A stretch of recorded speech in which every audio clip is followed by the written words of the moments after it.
तो जय हिंद बच्चों, कैसे आप सभी। आई होप आप सभी अच्छे होंगे और मस्त होंगे। तो बच्चों, जैसे कि आप लोगों को पता है कि 4 फरवरी से आप लोग का एग्जाम है और समय आप लोगों के बीच कम है। इन कम समय में हम लोग को बेहतर तैयारी करनी है, तो इसके लिए हमें बेहतर प्रश्नों को ही देखना होगा।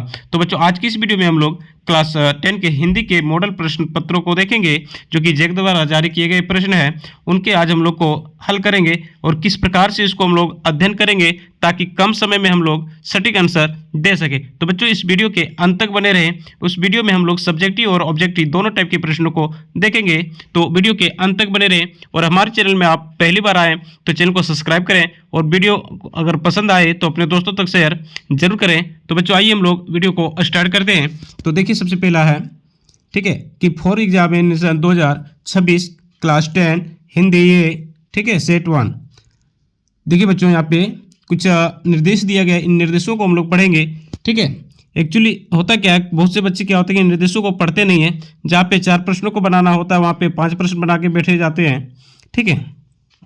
तो कह रहा है कि परीक्षार्थी जो है यथासंभव अपने शब्दों में ही उत्तर दें।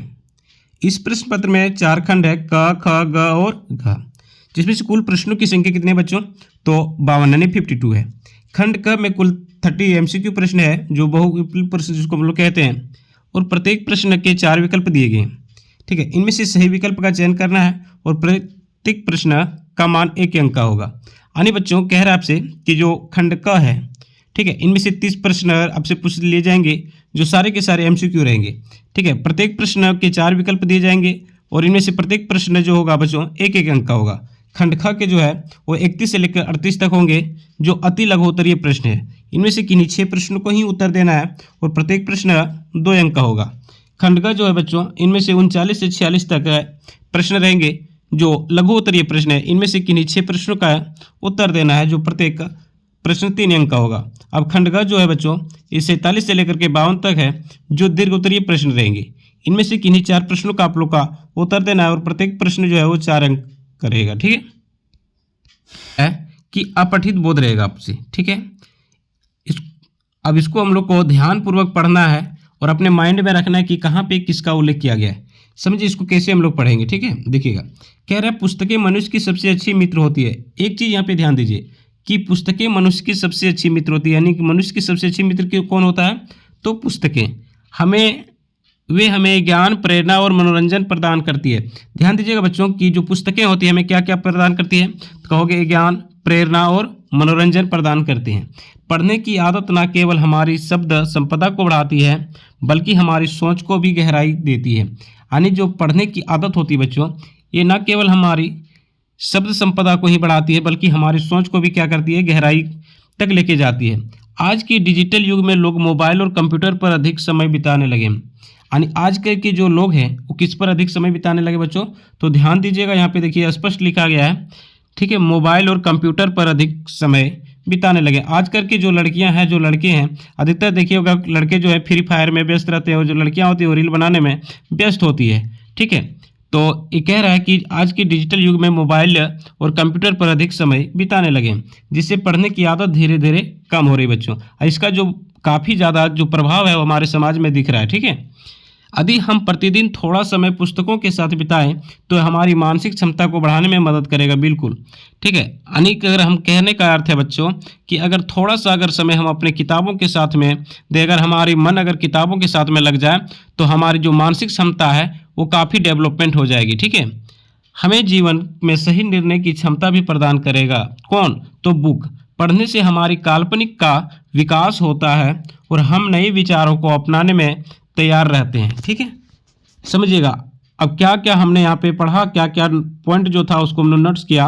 अब क्या प्रश्न पूछ रहा है उसके अकॉर्डिंग हम लोग आंसर देंगे, ठीक है। तो अधिकतर बच्चे जो होते हैं उसको पढ़ते ही नहीं, सबसे पहले प्रश्न पढ़ते हैं फिर यहाँ ढूंढता है। तो पहले एक बार पैसेज को आप लोग पढ़िए, जो दिया रहेगा उसको पढ़िए, इसको माइंड में रखिए कि कहाँ पे क्या पूछा गया। अब देखिए क्या पूछा गया कि पुस्तकों को मनुष्य का सबसे अच्छा मित्र कहा गया है। बिल्कुल कहा गया है। क्यों कहा गया बच्चों? तो वे हमें धन देते हैं, इसका तो उल्लेख कहीं नहीं है। वे हमें ज्ञान, प्रेरणा और मनोरंजन देते हैं। देखिए यहाँ पे हमें क्या लिखा है कि वे हमें ज्ञान, प्रेरणा और मनोरंजन प्रदान करते हैं। तो आपका ऑप्शन नंबर बी यहाँ पे क्या हो जाएगा? तो बिल्कुल सही हो जाएगा, ठीक है। चलिए अगला देख लेते हैं। दूसरा प्रश्न पूछ रहा है बच्चों, कह रहा है डिजिटल डिजिटल युग में पढ़ने की आदत कम होने का एक कारण क्या है? कि डिजिटल युग में जो है बच्चों पढ़ने की आदत कम होने का कारण क्या है? तो लोग अपना अधिकतर जो समय है वो किस पर बिताना शुरू कर दिया है? मोबाइल और कंप्यूटर पर, है ना। लोग फ्री फायर और इंस्टाग्राम में बिजी रहते हैं, जिन कारण से क्या है कि अधिकतर जो है लोग पढ़ने की आदत कम होने का एक कारण जो है कि लोग अपना अधिकतर समय मोबाइल और कंप्यूटर पर बिताने लग गए हैं, यानी कि किताबों पर वो समय नहीं दे रहे हैं। प्रश्न संख्या 3 देखते हैं। कह रहे प्रतिदिन पुस्तकों के साथ समय बिताने से क्या लाभ होता है? बच्चों जस्ट अभी हमने पढ़ा कि अगर प्रतिदिन पुस्तकों के साथ समय बिताते हैं तो हमारी मानसिक क्षमता जो होगा उनका विकास होगा, ठीक है। यानी हमारी जो मानसिक जो होगा क्षमता उनका विकास होगा और सही निर्णय लेने की योग्यता बढ़ती है। तो आपका यहाँ पे ऑप्शन नंबर ये बिल्कुल सही हो जाएगा, ठीक है। चलिए देखिए बच्चों, हिंदी जो होता है वो खास करके उतना टफ एग्जाम नहीं होता है, न सोचिएगा तो काफ़ी टफ होता है, ठीक है। इसको अगर ध्यानपूर्वक अगर पढ़िए तो काफ़ी आसानी से इसको आप लोग क्रैक कर सकते हैं। ज्ञान शब्द का पर्यायवाची ज्ञान, ठीक है। तो ज्ञान शब्द का पर्यायवाची क्या होगा बच्चों? तो ज्ञान कब होता है? जब हमें शिक्षा प्राप्ति होती है, ठीक है। तो पुस्तक तो होगा नहीं, खेल होगा नहीं, तकनीक तो होगा नहीं। अगर आपके पास में थोड़ा सा भी माइंड है तो ये 3 ऑप्शन अपने आप कट रहा है, तो यहाँ पे चौथा क्या हो जाएगा? शिक्षा होगा, ठीक है। चलिए अगला हम लोग देख लेते हैं। कह रहा है कि पर्वत कहता शीश उठाकर, कौन कह रहा है बच्चों? पर्वत कह रहा है। यहाँ पे ध्यान दीजिएगा, कौन कह रहा है? पर्वत। पर्वत कहता शीश उठाकर तुम भी ऊंचे बन जाओ, सागर कहता लहराकर मन में गहराई लाओ। यानी मन में गहराई लाने की बात कौन कर रहा है? सागर। शीश उठाने की बात कौन कर रहा है? पर्वत, ठीक है। ध्यान दीजिएगा। समझ रहे हो क्या कहती है उठ उठ गिर तरल तरंग, भर लो अपने दिल में मीठी मीठी मृदुल उमंग, ठीक है। पृथ्वी कहती धैर्य ना छोड़ो, धैर्य ना छोड़ने की बात कौन कह रही है? तो पृथ्वी कह रही। कितना ही हो सिर पर भार, नभ कहता है फैलो इतना, ढक लो तुम सारा संसार, ठीक है। आप समझिए, इससे जो रिलेटेड प्रश्न है उनको देखते हैं कि किस टाइप से प्रश्न बन सकते हैं। कविता, ठीक है। ये जो कविता है बच्चों, प्रकृति संदेश में सागर से कवि हमें क्या सीख लेने को कहते हैं? कौन? सागर। तो सागर क्या बोला? कि मन की गहराई लाना, ठीक है बच्चों, वही ना कहा था। तो यहाँ पे ऑप्शन नंबर देखिए किस में दिया है? साहस का दृढ़ता, ये तो नहीं कहा था। देखिए ऑप्शन नंबर बी में दिया हुआ, तो बी तो आपका बिल्कुल करेक्ट हो जाएगा। कह रहे कविता में पर्वत का संदेश क्या था? तो पर्वत क्या बोला था? कि धैर्य रखना या तो मन को शांत रखना। जी नहीं बच्चों, ऊंचा और महानता पाना, ठीक है। तो यहाँ पे ऑप्शन नंबर आपका सी करेक्ट हो जाएगा। कह रहा सागर कहता है लहराकर, यहाँ सागर किस गुण को अपनाने का संकेत देता है? यानी यहाँ पे सागर जो है किसको? सागर कहता है लहराकर, यहाँ सागर किस गुण को अपनाने की संकेत देता है बच्चों? तो यहाँ पे धैर्य, गहराई, फैलाव, साहस। तो यहाँ पे गहराई जो होगा वो आपका आंसर हो जाएगा ऑप्शन नंबर बी, बिल्कुल सही हो जाएगा। उठ उठ गिर गिर तरल तरंग किस जीवन स्थितियों का प्रतीक है? यानी उठ उठ फिर गिर, उठो फिर गिरो तरल तरंग किस जीवन स्थितियों का प्रतीक है बच्चों? तो कठिनाई और सफलताओं का। देखिएगा आप लोग जब पढ़ाई करते हैं, ठीक है, तो अगर जो भी व्यक्ति सफल हुए हैं, इनके जीवन में कई कठिनाइयाँ आई हैं, ठीक है। कई बार वो गिरे हैं, फिर उठे हैं, फिर गिरे हैं, फिर उठे, तब जाकर के इनको सफलता प्राप्त हुई है, ठीक है। तो यहाँ के ऑप्शन नंबर डी आपका बिल्कुल सही हो जाएगा। अब अगला जो प्रश्न है बच्चों 9 से, वो व्याकरण खंड से है, देख लेंगे। कह रहे निम्नलिखित प्रश्नों में से सही विकल्पों का चयन कीजिए। कह रहे यदि तुम मन लगाकर पढ़ोगे तो परीक्षा में अवश्य सफल होगे। यदि तुम मन लगाकर पढ़ोगे तो परीक्षा में अवश्य सफल होगे। बेटा अभी हम भी कह रहे हैं, अगर तुम सही से मन लगा के पढ़ दो बेटा, जितना तुम लोग इंस्टाग्राम या तो फिर जितने आप लोग फ्री फायर में समय देते हैं, उसका अगर 10% भी आप लोग अगर किताबों में ध्यान लगा दो तो निश्चित है बेटा आप लोग सफल होंगे और अच्छे मार्क्स के साथ में सफल होंगे, ठीक है। तो कह रहा है कि परीक्षा में अवश्य सफल होंगे, यह वाक्य क्या है? तो यह बेटा मिश्र वाक्य है। क्या है? मिश्र वाक्य है, ठीक है। तो ऑप्शन नंबर सी आपका बिल्कुल सही हो जाएगा। मोहन पढ़ाई करता है, बेटा मोहन क्या कर रहा है? पढ़ाई करता है और सोहन खेलों में अच्छा है। मोहन पढ़ाई करता है और सोहन जो है वो खेलों में अच्छा है, तो यह वाक्य है। तो यह वाक्य कैसा है? देखिए मोहन पढ़ाई करता है और सोहन है जो बेटा वो क्या करता है, खेलों में अच्छे है, यानी ये हो जाएगा संयुक्त वाक्य। ऑप्शन नंबर डी आपका बिल्कुल सही हो जाएगा। फल खाया जा रहा है, यानी फल क्या हो रहा है, खाया जा रहा है, किस वाक्य का उदाहरण है, ठीक है, तो फल खाया जा रहा है, ये कर्मवाच्य का हो जाएगा बच्चों। ऑप्शन नंबर बी यहाँ पे बिल्कुल सही हो जाएगा। आकाश में बादल छाए हुए हैं, कहाँ पे बादल छाए हुए हैं, आकाश में, इसमें बादल कौन सा पद है, तो बादल क्या है बच्चों, संज्ञा हो जाएगा, ठीक है। ऑप्शन नंबर बी बिल्कुल करेक्ट हो जाएगा।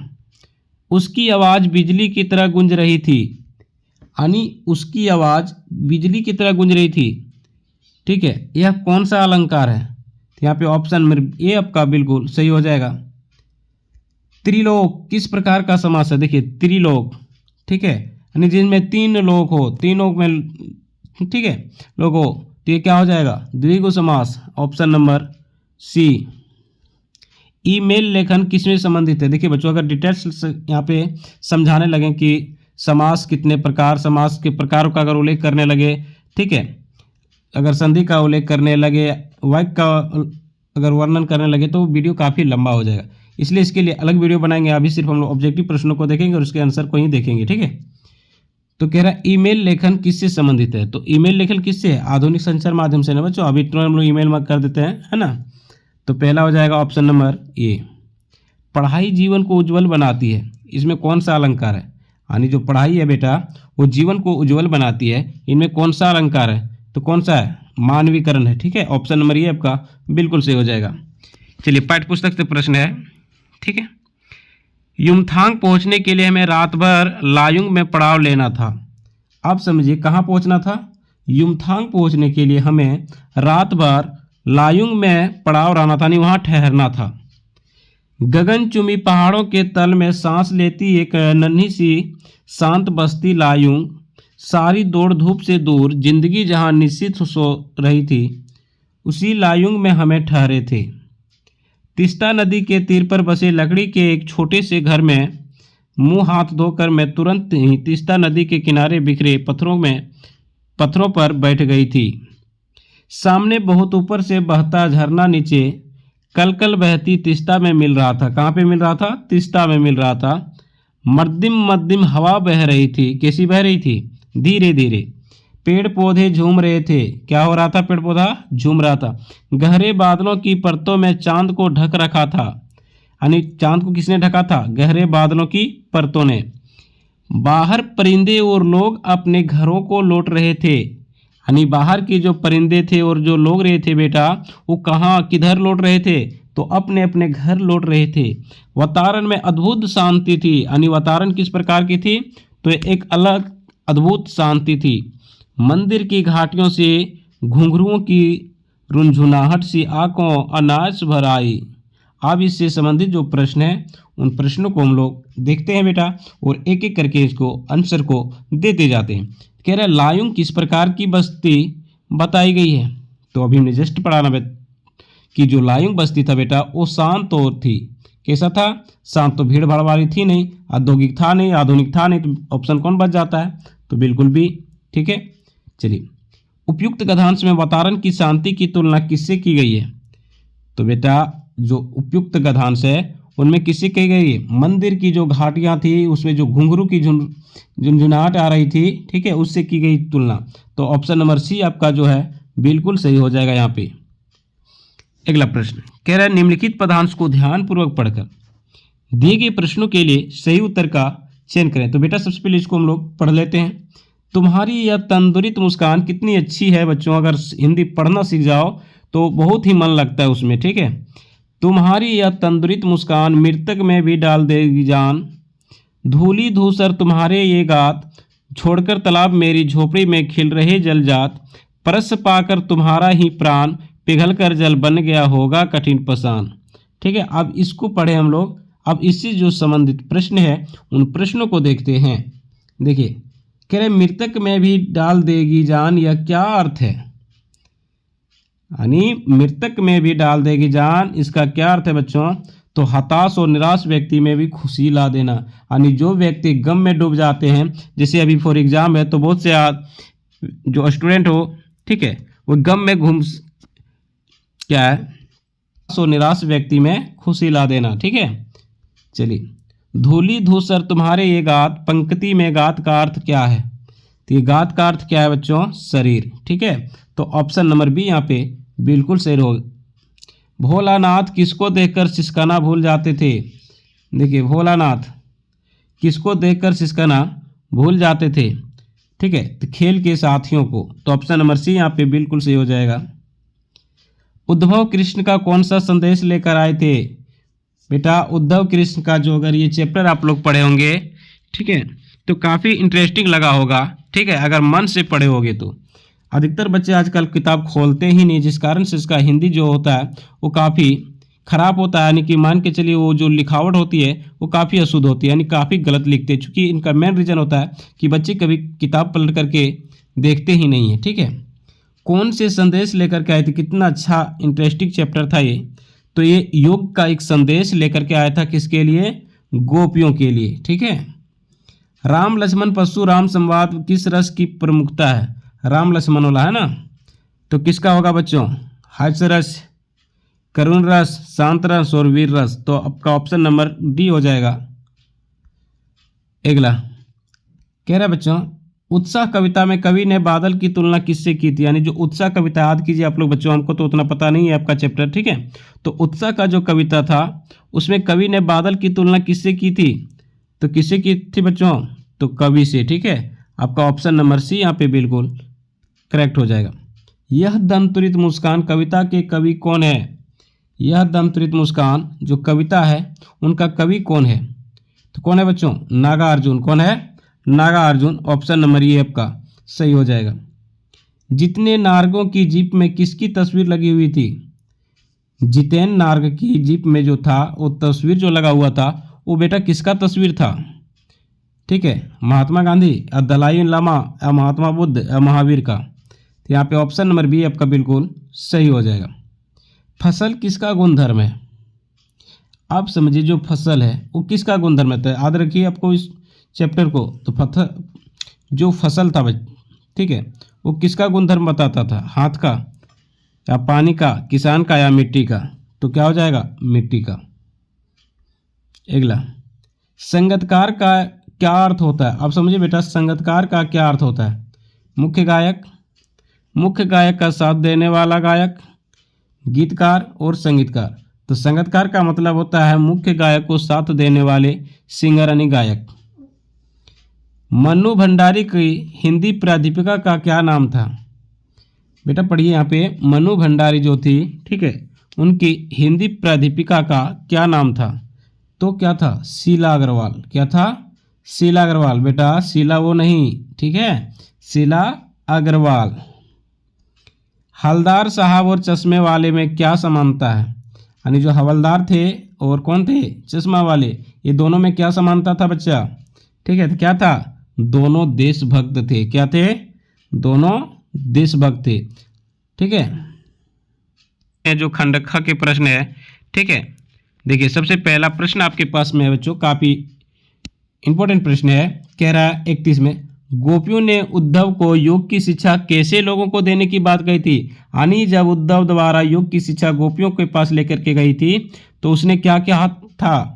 तो गोपियों ने उद्धव से योग की शिक्षा देने की बात उन लोगों के लिए कही थी जिनका मन भ्रमित है, चंचल है, ठीक है, और अस्थिर नहीं है। गोपियां तो मन, वचन और कर्म से किसके प्रति था? कृष्ण के प्रति समर्पित है। यानी जो गोपियां थी वो कृष्ण के प्रति इतने पागल हो गई थी, उसने कहा था, हे उद्धव, ये जो योग का ज्ञान तुम मेरे लिए ले आए हो ये उनको जाके दीजिए जिनका मन भ्रमित हो, जिनका मन अस्थिर नहीं हो, जिनका मन जो बार बार विचलित होता हो। हमारा मन जो है, हमारे मन में तो कृष्ण बसे हुए हैं, हरे कृष्ण हरे कृष्ण।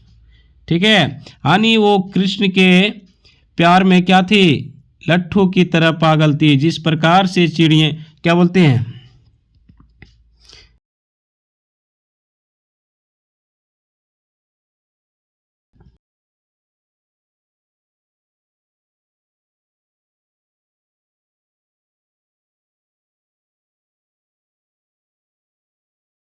बंधी हुई थी। ठीक है, चलिए अगला देख रहे हैं। कह रहे हैं, पाठ नेताजी का चश्मा में मूर्ति के निर्माता का क्या नाम था? यानी कि पाठ कौन से, नेताजी का चश्मा बेटा याद करो। इस कौन सा, नेताजी का चश्मा में मूर्ति का जो निर्माता था, यानी जो मूर्ति के बनाने वाले थे, उनका क्या नाम था बेटा? तो भूल गए, क्या नाम था? तो उस मूर्ति निर्माता का नाम था बेटा मोतीलाल। याद रखना, क्या था? मोतीलाल। ठीक है, चलिए। लेखिका ने युमथांग की यात्रा के दौरान कौन कौन से वृक्ष देखे थे? अब जो लेखिका था, ठीक है, युमथांग की यात्रा के दौरान कौन कौन से वृक्ष देखे थे? ठीक है, तो लेखिका ने युमथांग की यात्रा के दौरान पाइन और धूपी जैसे कई तरह के वृक्ष देखे थे। ठीक है, तो थोड़ा बुक पढ़िएगा बेटा। ठीक है, कवि बादल को गरज कर बरसने के लिए क्यों कह रहा था? यानी जो कवि है वो बादल को गरज गरज कर बरसने के लिए कह रहा है, क्यों? तो कवि मानव समाज में क्रांति और चेतना लाने के लिए बादल को गरजने के लिए कहता है। यानी कवि का कहना है बच्चों कि समाज में क्रांति और चेतना लाना है, इनके लिए बादल को गरजने के लिए कह रहा है। ठीक है, वह बादल से इस धरती पर बरस कर दुखों से पीड़ित धरती को शांति और सुख से शीतल करने को कह रहा है। अगला, नवाबी नस्ल के व्यक्ति ने, किस नस्ल के बेटा? तो कहोगे सर नवाबी नस्ल के व्यक्ति ने लेखक को क्या देने की पेशकश की थी? तो जो नवाबी नस्ल के व्यक्ति थे उन्हें लेखक को लखनऊ का बालम खीरा, बेटा क्या बात हो रहा है, लखनऊ का बालम खीरा देने की पेशकश की गई थी। कहाँ की? लखनऊ का। ठीक है, चलिए। बचपन के दिनों में बिस्मिल्लाह खां शहनाई का रियाज करने कहाँ जाते थे? यानी जो बचपन के दिन होते थे उसमें जो बिस्मिल्लाह खां से, ठीक है, बिस्मिल्लाह खां से थे, शहनाई का रियाज करने के लिए कहाँ जाते थे? तो बालाजी मंदिर जाते थे बेटा। कहाँ पे? याद करो, बालाजी मंदिर। एक कहानी यह भी पाठ के आधार पर बताइए कि लेखिका की 2 साल की बड़ी बहन का क्या नाम था? अब बताइए बच्चों, पढ़े हो ना? तो लेखिका से 2 साल बड़ी जो बहन थी उनका नाम क्या थी? सुशीला। शीला नहीं बेटा, ठीक है, माइंड को भ्रमित नहीं करना। सुशीला, क्या था? सुशीला। हाँ। गीत के अंतरे से भटकने वाले गायक को कौन संभालता है? गीत के अंतरे से भटकने वाले जो गायक होते हैं उनको कौन संभालता है? तो संगीतकार संभालता है। ठीक है, अब संगीतकार क्या होता था बच्चों? जो मेन गायक होता था उनको सहयोग करने वाले जो गायिका होते थे उनको संगीतकार कहते थे। ठीक है, अब खंड ग के जो प्रश्न है उन प्रश्नों को हम लोग देखेंगे। जो लघु उत्तरीय प्रश्न है जो आप लोग का 3 मार्क्स देगा। ठीक है, माता का आंचल पाठ में बेजू और बंचों ने किसे तथा क्यों चिढ़ाया और उसका क्या परिणाम हुआ? तो बेजू और बच्चे तरह तरह के बदमाशी करते थे। बेटा क्या करते थे? तो तरह तरह के बदमाशी करते थे, समझिएगा। ठीक है, थोड़ा माइंड को जो कि ज्ञान नंदरिया है उसको थोड़ा एक्टिव रखिएगा। एक बार बेजू नामक लड़के ने मस्ती करते हुए रास्ते में आते हुए मुस्सन तिवारी को बुढ़वा बेईमान मांगे करेला का चोखा कहकर चिढ़ा दिया। बेटा क्या कह के चिढ़ाया था? तो कहा था कि बुढ़वा बेईमान मांगे करेला का चोखा। किसने कहा था? ठीक है, तो किसने कहा था बच्चों? एक लड़के ने कहा था। कौन? बेंजू नामक लड़का ने। किसको कहा था? मुस्सन तिवारी को। क्या कहा था बेटा? तो कहोगे बुढ़वा बेईमान मांगे करेला का चोखा। ठीक है, कहकर चिढ़ा दिया। इन बच्चों ने भी मस्ती में आकर ये शब्द दोहराने लगे। अब आप लोग देखे होंगे जब एक बच्चा किसी को अगर कह देता है तो इसको मजाक बनाने के लिए कई बच्चे उसको दोहराना प्रारंभ कर देते हैं। अपने अपमान का बदला लेने के लिए स्कूल में जा पहुँचे। अब ये बुढ़ा जो था मुस्सन तिवारी अपनी अपमान को बदला लेने के लिए कहाँ पे गए? तो बेटा कहोगे स्कूल चले गए। वहाँ चारों लड़कों में से बेजू तो भाग गया, किंतु जो लेखक और उसका भाई थे वो पकड़े गए। बच्चों को अध्यापक से खूब डांट पड़ी। यह सुनकर बाबूजी दौड़ते हुए पाठशाला गए। गुरुजी से विनती कर बाबूजी लेखक को घर ले गए। समझ में आया? चलिए अगला प्रश्न। लक्ष्मण ने वीर योद्धा की क्या क्या विशेषताएं होती है? यानी जब परशुराम का धनुष तोड़ा था बेटा, ठीक है, तो परशुराम और लक्ष्मण के बीच में काफ़ी संवाद हुआ था, काफ़ी बहस हुई थी। उनमें लक्ष्मण ने वीर की कई विशेषताएं बताई थी। तो क्या क्या विशेषता था? तो लक्ष्मण ने वीर योद्धा के बारे में बताया कि सच्चा वीर रणभूमि में अपनी वीरता दिखाता है, अपनी बड़ाई नहीं करता है। क्योंकि परशुराम बार बार कह रहा था कि आप हमारी क्रोध को नहीं जानते हैं, आप ये नहीं जानते हैं, ठीक है। तब लक्ष्मण ने क्रोधित होकर कहा था कि बेटा जो वीर होते हैं वो युद्ध में अपनी रणभूमि में अपनी वीरता को दिखाता है, ना ही कि अपने मुंह से अपनी ही गुणगान करते हैं, ठीक है। चलिए, अपने मुंह से अपना गुणगान करना ये वीरता नहीं होता है। सूर समर करनी करही का क्या है, सूर समर करनी करही कह न जनाव न आपू, ठीक है। मतलब कहने का अर्थ है बेटा कि जो वीर होते हैं वो अपनी गुणगान कभी नहीं करते, वे अपना वीरता का जो प्रतीक होता है, जो वीरता होता है वो युद्ध में दिखाते हैं, ठीक है। और इन बातों से परशुराम को अवगत करा रहे थे कि आप जो है वो गलत बोल रहे हैं। अगला, पाने वाले और हलदार साहब की सोच में क्या अंतर था, ठीक है। सॉरी, पान वाला है ना, तो पान वाला व्यवहारिक, सरल और मजाकिया था। यानी जो पान वाला था बेटा वो व्यवहारिक था, सरल था और मजाकिया था, ठीक है। वो रोज़मर्रा की ज़िंदगी यानी प्रतिदिन की ज़िंदगी और छोटे मोटे मुनाफे में मतलब रखता था। उसको कोई ज़्यादा फायदे का लालच नहीं था बेटा कि हम इतने पैसे कमा लेंगे, ये कर लेंगे, ठीक है। उसका मकसद था कि किसी तरह मेरा कुछ मुनाफा हो जाए। वो देशभक्ति के हल्के फुल्के अंदाज में लेता था, यानी ये देशभक्ति को एक हल्के फुल्के अंदाज में लेता था और कैप्टन जैसे व्यक्ति का भी मजाक उड़ाता था। अगला है, कह रहा है जबकि हवलदार साहब की सोच अधिक आदर्शवादी और सैद्धांतिक थी।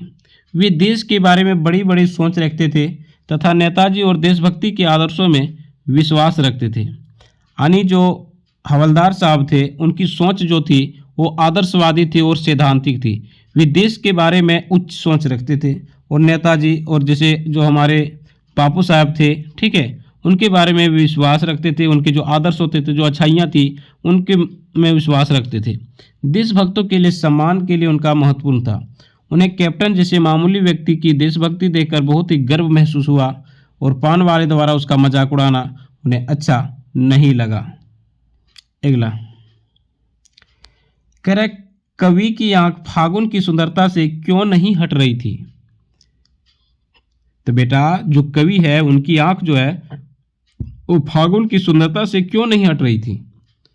तो फागुन मस्त, मादक और स्वभावशाली थी, यानी काफ़ी अच्छी थी, ठीक है। यानी मस्त भी थी, मादक था और स्वभावशाली था। उसका वास्तविक रूप सौंदर्य रंग बिरंगे फूलों, पत्तों और मदमस्त हवाओं के माध्यम से प्रकट हो रहा है। फागुन के कारण मौसम इतना सुंदर हो गया है कि उस पर आँख हटाने का मन ही नहीं करता है। अब बेटा जब फागुन की माह आती है तो आप लोग देखे होंगे कि हमारी चारों तरफ क्या होते हैं कि पौधों में जो होता है, जो पेड़ होते हैं उनमें पुष्प निकल आते हैं, यानी कि पुष्प आता है, जिस कारण से काफ़ी अच्छा दृश्य देखने को मिलता है, ठीक है। अगला प्रश्न, कह झिलमिलाते सितारों की रोशनी में नहाए गतों लेखिका किस तरह सम्मोहित कर रहा था, ठीक है। अब समझिए इसका आंसर। रात में गंगटोक शहर अत्यंत सम्मोहक दृश्य प्रस्तुत करता है। कब बेटा? रात में जो गंगटोक शहर है वो अत्यंत सम्मोहक दृश्य प्रस्तुत करता है, यानी अच्छा दृश्य दिखलाता है। चमचमाते शहर को दूर ऊपर से देखने पर ऐसा लगता है मानो आसमान उल्टा पड़ा है, सारे तारे बिखर कर नीचे टिमटिमा रहे हैं। झिलमिलाते सितारों की रोशनी में नहाए गंगटोक एक अपूर्व सौंदर्य प्रदान कर लेखिका को समाहित कर रहा था। यानी जो झिलमिलाते सितारे थे वो अपनी रोशनी से नहाए गंगटोक के एक अपूर्व सौंदर्य यानी अच्छी सुंदर दृश्य प्रदान कर लेखिका को क्या कर रहे थे? सम्मोहित कर रहे थे। उनकी चेतना शून्य सी हो गई थी, बाहर और भीतर जड़ सा शून्य हो गया था। वह अपनी इंद्रियों से दूर एक रोशनी से भरी संसार में चली गई थी, ठीक है। उनके लिए आसपास का वातावरण शून्य सा हो गया था, ठीक है। अब बेटा देखिए ये बुक का प्रश्न है, बुक तो आपने अध्ययन किया है, हमने तो उतना अध्ययन किया नहीं आपका बुक। तो अगर बुक अध्ययन करोगे तो और इंटरेस्टिंग लग जाएगा पढ़ने में, तो थोड़ा बुक को पढ़ा करो, ठीक है। अगला प्रश्न कह रहा है लखनवी अंदाज पाठ में लेखक ने मुख्यतः किस पर व्यंग किया है। तो जो लखनवी अंदाज पाठ है बेटा उसमें लेखक ने मुख्य रूप से उन लोगों पर व्यंग किया है जो जीवन की शान बान का झूठा दिखावा करते हैं। खाने का ठिकान नहीं और उच्च ठाठ वाठ की जिंदगी जीना चाहता है ना, तो वैसे लोगों को ये बताने का प्रयास किया है। वे जीवन की सहजता और स्वाभाविकता को स्वीकार करने से इनकार करते हैं। लेखक ने दिखाया कि खीरा एक साधारण वस्तु है तथा आम लोग उनका सेवन करते हैं, किंतु वह लखनवी नवाब उसे खाने से अपनी तौहीन समझता है, उसे सूंघकर चलती गाड़ी से नीचे फेंक देता है। वे इसी में अपनी महानता समझते हैं और ऐसे लोग सेकंड क्लास में यात्रा करना भी अपना बड़प्पन समझते हैं। इस प्रकार लेखक ने तथाकथित नवाबों के दिखावटी जीवन पर करारा व्यंग किया है। जो दिखावटी जीवन जीते हैं बच्चों, उन पर क्या किया है? करारा व्यंग किया, यानी करारा जवाब उसको दिया है, इसका करारा विरोध किया है। ठीक है, तो कभी भी हमें दिखावटी जीवन नहीं जीना है बच्चों की। जो वास्तविकता होती है हमेशा अपनी वास्तविकता में रहना। अगर हम गरीब है तो गरीबी में है, ठीक है, ऐसा नहीं कि हमारे पास काफ़ी गरीबी है और हम हमें पूरे अमीर की दिखावा करें। ठीक है, जो वास्तविकता है उस वास्तविकता में ही रहना है। ठीक है, अगला, लेखक ने अपने आप को हिरोशिमा के विस्फोटक का होता कब और किस तरह महसूस किया। देखिए, तो लेखक जो था वो हिरोशिमा की घटनाओं के बारे में सुनकर तथा अखबारों में पढ़कर भी उसे अमानवीय विस्फोट का भोक्ता नहीं बन सका। एक दिन वह जापान के हिरोशिमा पर, सबसे पहला परमाणु बम है ना, नगर में घूम रहा था। उनकी नज़र अनायास, कहाँ पे बेटा? अनायास एक पत्थर पर पड़ गई। उस पत्थर पर मानव की एक छाया छपी हुई थी। किसकी छाया छपी हुई थी? तो बेटा पत्थर पर एक मानव की छाया छपी हुई थी। अनुमान तब परमाणु विस्फोट के समय कोई आदमी उस पत्थर के पास खड़ा होगा, यानी ये जो छाया था, हो सकता है जब परमाणु विस्फोट हुआ उस समय वहाँ कोई आदमी उस पत्थर के पास में खड़ा होगा। विस्फोट से उसका शरीर उड़ गया होगा और उस पत्थर पर उसकी आकृति शेष रह गई। यानी जो ये व्यक्ति था उस पत्थर के पास खड़ा था और विस्फोट हुआ, और विस्फोट के पश्चात क्या हुआ होगा कि हो सकता है उनका शरीर उड़ गया होगा और उस पत्थर पर उसकी आकृति जो है वो शेष रह गई होगी। उसे देखकर लेखक के मन में एक अनुभूति जग गई और उनके मन में उस दारुणिक घटना का दृश्य साकार हो उठा। ठीक है, और उसमें लेखक के दृश्य का वक्ता बन गया। अगला है, आपके क्षेत्र में बिजली कटौती और इससे विद्यार्थियों की पढ़ाई। आप समझिए बच्चों, जो खंड घ है, ठीक है, इसमें सारे के सारे दीर्घ उत्तरीय प्रश्न है। तो दीर्घ उत्तरीय प्रश्नों का एक अलग वीडियो आपको बना देंगे। इसमें पत्र लेखन है आपका, ठीक है, पैराग्राफ है, तो इनके लिए अलग वीडियो लेकर के आए हुए हैं। तो हिंदी का जो एग्ज़ाम है बच्चों, ये आप लोग को शायद 4 फरवरी को होगा। ठीक है, इन बीच में लगभग हम लोग 6 से 7 सेट प्रतिदिन एक एक सेट करके देखेंगे। ठीक है, तो अगर आपको बेहतर तैयारी करनी है और बेहतर प्रश्न लेके आना, पढ़ना है और अच्छे नंबर लेके आना है, तो हमारे चैनल से आप जुड़े रहें। 10 सक्सेस पॉइंट 2.5 में उन प्रश्नों को ही करवाया जाता है जो एग्ज़ाम में पूछे जाएंगे। ठीक है, तो आप इस एग्ज़ाम में अच्छे नंबर लाना चाहते हैं, इस चैनल के साथ जुड़े रहें।